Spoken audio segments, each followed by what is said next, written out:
Bom dia, alunos do oitavo ano. Nessa unidade 4, nós estaremos abordando, estudando elementos que são cruciais para a nossa formação política, no que se diz respeito ao conhecimento, né? Pois são esses conhecimentos que vocês irão obter aqui que irão fortalecer enriquecer cada vez mais, né, a vida de vocês.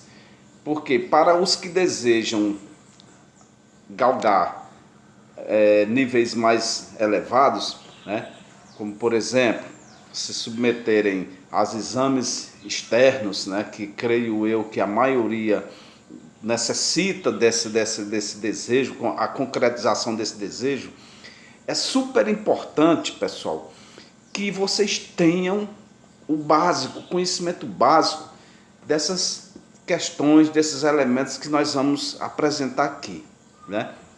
Porque são conhecimentos que hoje eles nos permitem uma compreensão de mundo, entender a formação de alguns governos, entender o comportamento de algumas sociedades, entender a diversidade política vigente no mundo, né?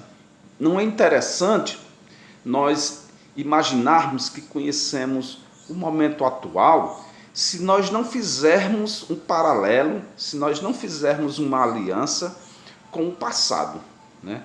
O que foi que ocorreu lá no passado para que nós possamos observar, entender o comportamento de alguns estados, de alguns governos, de alguns povos, de algumas nações, porque essas instituições hoje têm esses comportamentos diferenciados. Então, assim, muita atenção, né? Estudem bastante essa unidade 4, pois essa unidade 4 vai apresentar para a gente a Rússia, né? A Rússia de governos do século XV, XVI e até mesmo medieval, até a CEI, até a formação da Comunidade dos Estados Independentes. Então, quando a gente fala de Rússia, do território russo, até chegar a CEI, supostamente a gente vai entender que ocorreram diversas transformações políticas e sociais e econômicas. Então, muita atenção, leiam bastante, né?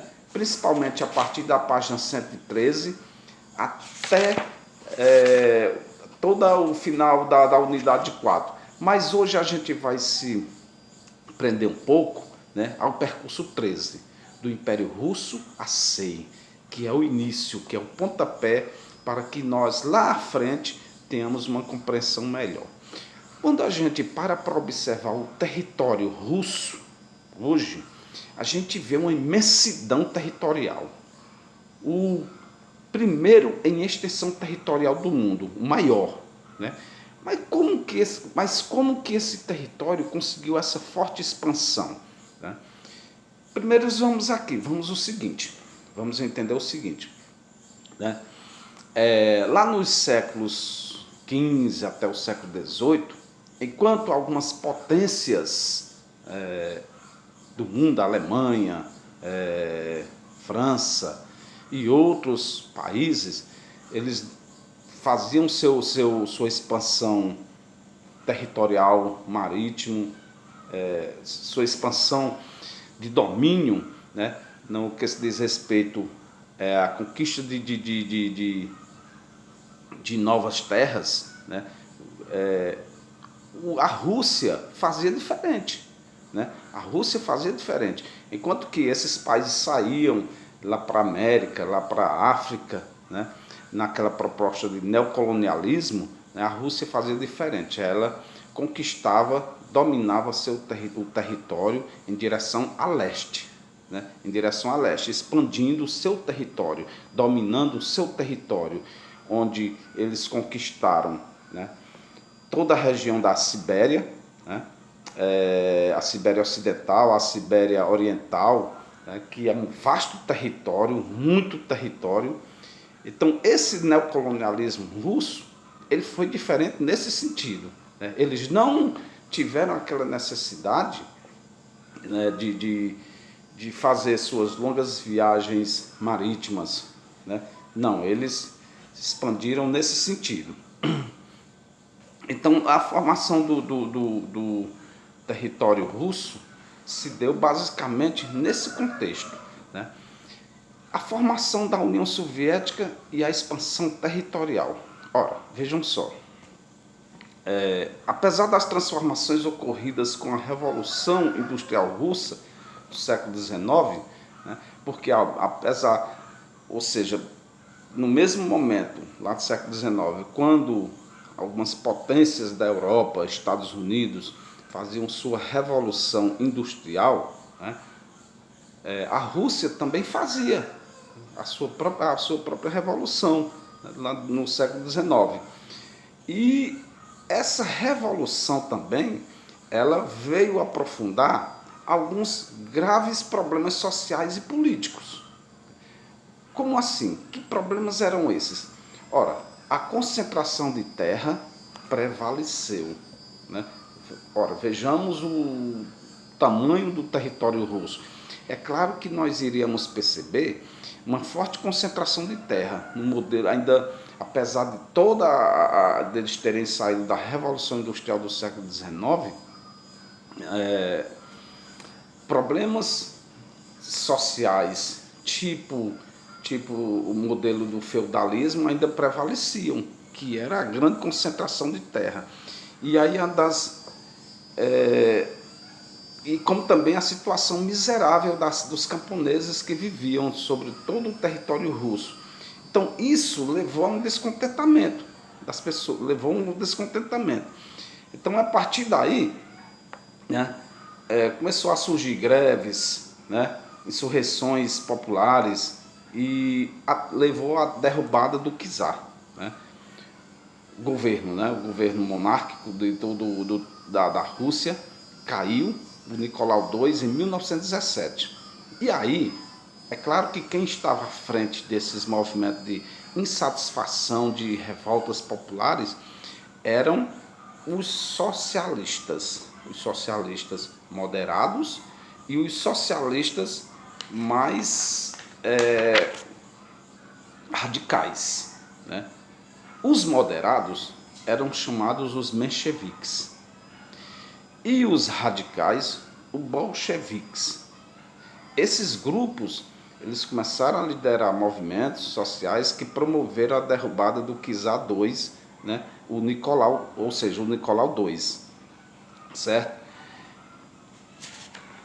E a partir daí, desse momento, pessoal, a gente vai observar, né, que esses grupos políticos, né, os bolcheviques e os mencheviques, né, eles passam a ter uma forte influência política.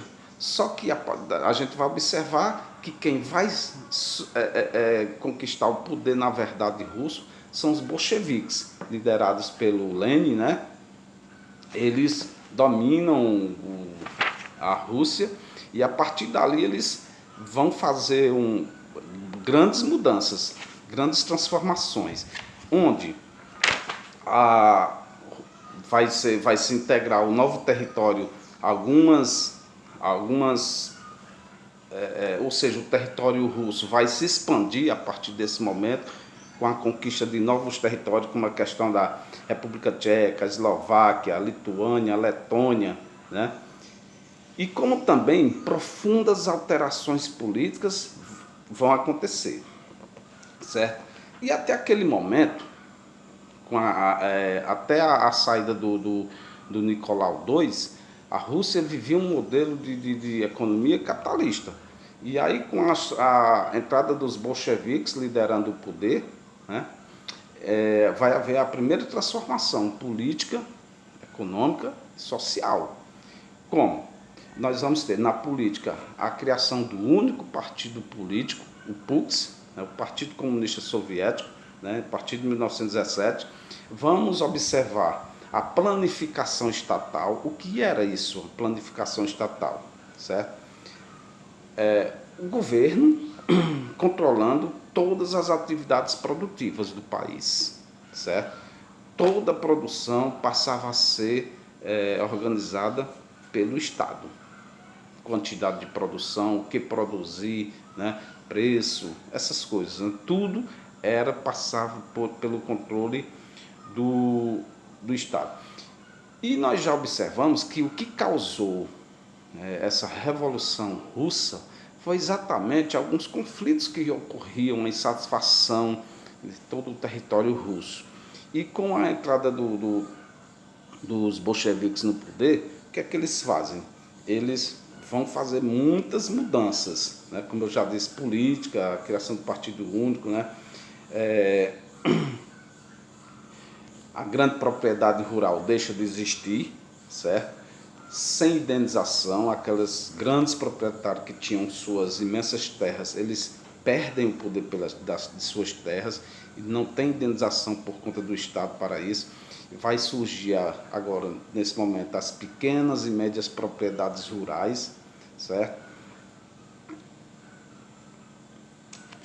E uma das questões que foi muito discutida no governo dos bolcheviques, né, dos comunistas, era exatamente a priorização da indústria de bens, certo? Indústria de bens e de base. Ou seja, eles desprezaram de um certo ponto a indústria de bens de consumo, né? Priorizaram a indústria de base e a indústria de bens, ou seja, a indústria bélica e a indústria de exploração de minérios como gás, petróleo, essas coisas, né? E isso lá na frente vai causar um certo problema, certo? O desenvolvimento econômico da Rússia. O planejamento central da economia russa deu prioridade aos setores da indústria de bens de produção e indústria de base, como eu já acabei de citar. Exploração dos recursos minerais e o aproveitamento do potencial hidrelétrico do país. E no curto espaço de 12 anos, o que é que essas mudanças vão provocar na Rússia? Vão elevar a posição da Rússia de quinta economia, né? De quinta economia para a terceira, né? Ficando apenas atrás dos Estados Unidos e Alemanha, certo? E isso teve um certo respaldo para o mundo. A Rússia surgia agora como uma possível superpotência. O que vai acontecer? Com a entrada da Rússia, com a entrada da União Soviética, com a entrada da União Soviética, né, na Segunda Guerra Mundial, ao término da guerra, a União Soviética já não é mais a terceira, e sim uma das principais potências lado a lado com os Estados Unidos. E isso tinha um grande reflexo no cenário mundial, pois a União Soviética tinha um modelo econômico totalmente diferente dos Estados Unidos e um modelo capitalista, certo? Só que, terminando a Segunda Guerra Mundial, as transformações, as questões políticas vão se alterando e vão se agravando os problemas sociais para a população. Onde a gente vai ver aqui, da União Soviética à CEI, certo? Nós vimos agora da Rússia à União Soviética, né? Vimos que lá no início do século XX houve a Rússia passou por alguns momentos de instabilidade social, o que promoveu, né, o que fez com que essa mudança, né, de capitalismo para socialismo, lá no início do século XX, por volta de 1917 a 1920, né, algumas transformações sociais, políticas aconteceram para essa transformação. E agora a gente vai ter a oportunidade de observar da União Soviética à CEI, certo? Ou seja, de uma União Soviética socialista a uma comunidade dos Estados independentes, né, capitalista. Então vamos observar aqui, ó, vários acontecimentos antecederam a desagregação, ou seja, a, a saída, né, da União Soviética e a formação da Comunidade dos Estados Independentes. Os sinais de crise da superpotência. Os primeiros sinais de crise da superpotência, a gente vai lembrar daquela prioridade econômica que o governo comunista deu para a União Soviética. Indústria de bens e indústria de base, certo? Indústria ele não indústria de bem de produção e de base. Foram essa prioridade que, com o passar do tempo, provocou um descontentamento da população. Ou seja, as indústrias, não tinha indústria que produzia indústria de bens para a população. E isso causou descontentamento. Ou seja, a população, com o passar do tempo, começou a sentir a carência de roupas, de geladeira, televisores, automóveis, né? E muitos outros produtos que são consumidos no dia a dia, né? E isso levou a um descontentamento grande. Por quê? Porque a partir da Segunda Guerra Mundial, a gente vai assistir, pessoal, a expansão do capitalismo, né? O capitalismo está todo vapor a partir dos anos 50 e principalmente dos anos 70. E enquanto isso, a União Soviética, né, ficava fechadinha, né? Fechada a economia de mercado e a população sentindo a carência de muitos produtos, né? Houve também descontentamento da população em relação à falta de liberdade, né, de expressão de imprensa, no teatro, no cinema, na televisão, nas escolas, nas ruas, a falta de liberdade na associação de sindicato, né, e a existência de um único partido, ou seja, o monopartidarismo. Isso, na verdade, pessoal, levava a gente a compreender que a União Soviética vivia, de fato, uma grande ditadura, certo? Onde havia muitos critérios que restringiam a população de diversas coisas, né? Então, foram esses fatos que levaram ao descontentamento, os primeiros sinais de crise da União Soviética. E além dos descontentamentos, a economia soviética começou a dar sinal de esgotamento a partir de 1970, eu citei agora. Ou seja, os investimentos financeiros na indústria bélica, que é a indústria de bens, de base, né? A aeroespacial, manutenção das tropas militares, o Pacto de Varsóvia, né? Os Pactos de Varsóvia foi um pacto realizado pelo governo socialista aos países também socialistas, os países que simpatizavam o socialismo, como por exemplo Cuba, né?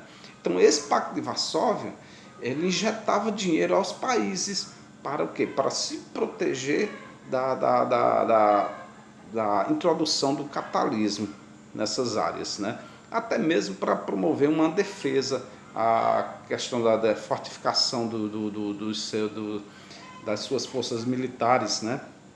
E isso era muito dinheiro que era injetado, que era saído da União Soviética. E isso foi mais uma razão para o descontentamento, certo? E tudo isso aí, pessoal, acompanhado por esses grandes descontentamentos da sociedade, vai surgir um camarada, né, que vai promover profundas transformações políticas e econômicas na Rússia, né, ou seja, na União Soviética, com a saída ou seja, com a morte do Chernenko, né, Konstantin Chernenko, né, o Mikhail Gorbachev assume o poder.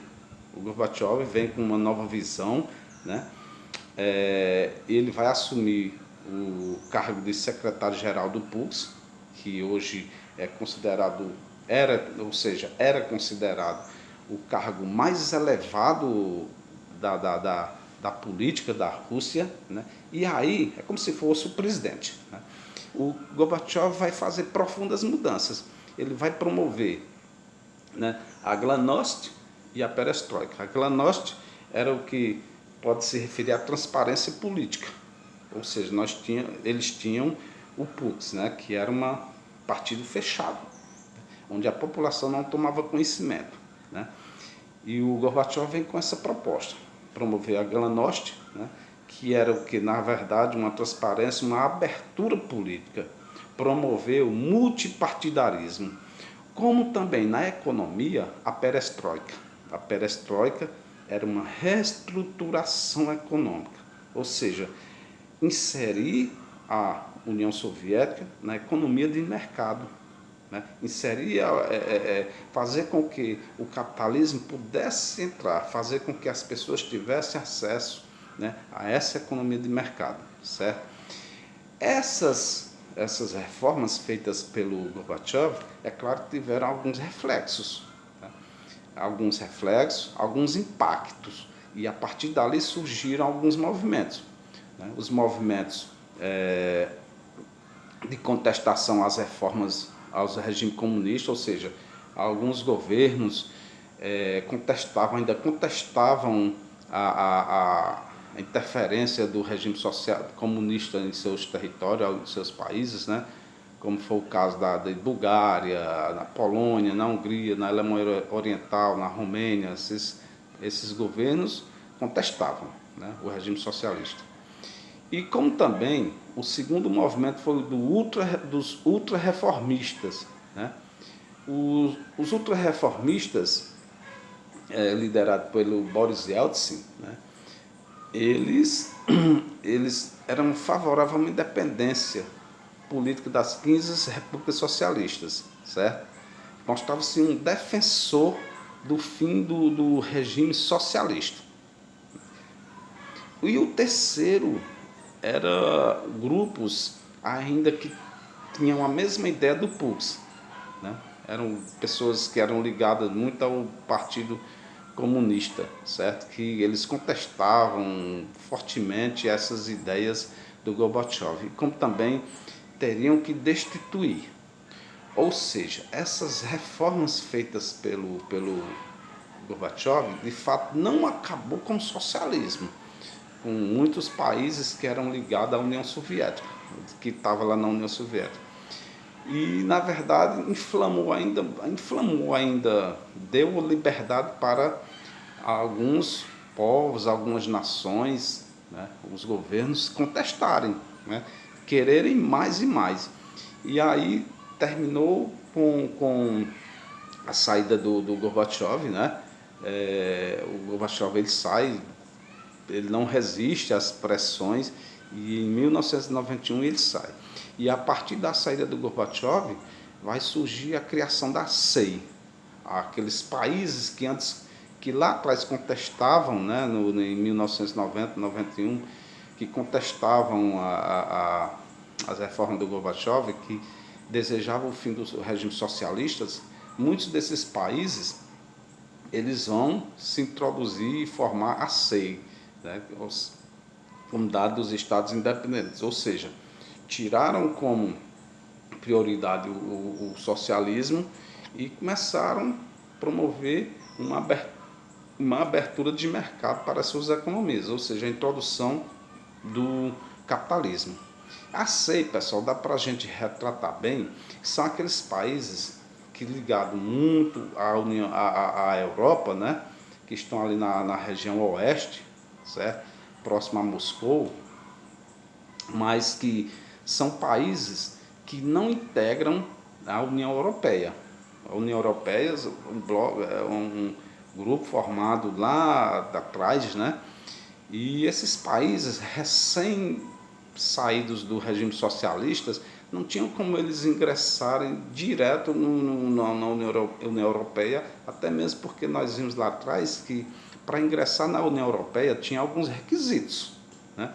Então esses países formam a SEI, a Comunidade dos Estados Independentes, fato que a gente vai estudar na próxima aula. Então, pessoal, peço a vocês que vendo esse vídeo possam estudar, né, todo o percurso 13, né, estudem para um melhor aprendizado lá da página 114 até a página 119, fortifique o conhecimento de vocês, né? Um abraço e até a próxima.